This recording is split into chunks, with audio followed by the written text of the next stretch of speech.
യെശയ്യാ പ്രവാചകന്റെ പുസ്തകം 1-ാം അധ്യായം 18-ാം വാക്യത്തിൽ കർത്താവായ ദൈവം അരുൾ ചെയ്യുന്നു, വരുവിൻ, നമുക്ക് രമ്യതപ്പെടാം.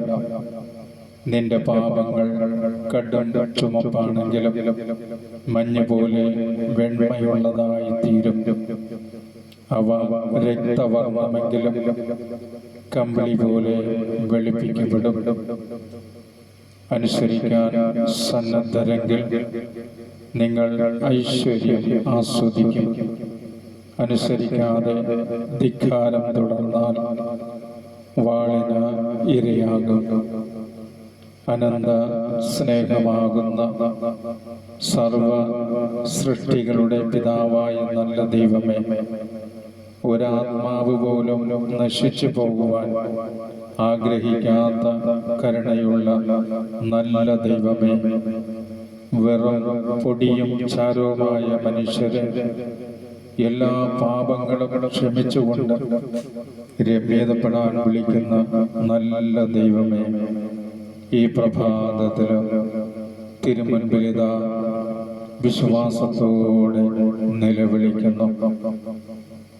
1 സാമുവേൽ 3:10 ബാലനായ സാമുവേൽ പറഞ്ഞതുപോലെ ഞാനും ഇതാ അങ്ങയുടെ മുൻപിൽ.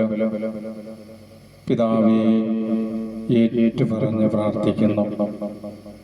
പിതാവേ, അരുൾ ചെയ്താലും അങ്ങയുടെ ദാസീത ശ്രവിക്കുന്നു. കരുണയും സ്നേഹവും നിറഞ്ഞ നല്ല ദൈവമേ, ഞങ്ങളുടെ അനവധിയായ പാപങ്ങൾ തുടച്ചു നീക്കുന്ന കരുണയും സ്നേഹവും നിറഞ്ഞ നല്ല ദൈവമേ, ഈ പ്രഭാതത്തിൽ അങ്ങേ ഞങ്ങൾ ആരാധിക്കുന്നു, സ്തുതിക്കുന്നു. അങ്ങേക്ക് ഞങ്ങൾ നന്ദി പറയുന്നു.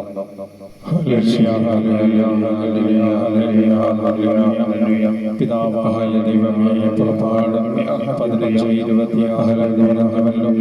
ഞാൻ നിന്നെ സുഖപ്പെടുത്തുന്ന ദൈവമേ ആരാധിക്കുന്നു, ആരാധിക്കുന്നു.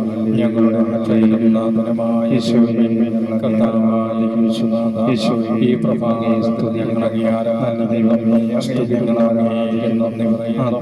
ഞങ്ങളെ വിശ്വാസത്തിന്റെ അഭിഷേകം സ്വീകരിക്കുന്ന വിശ്വാസകൃപ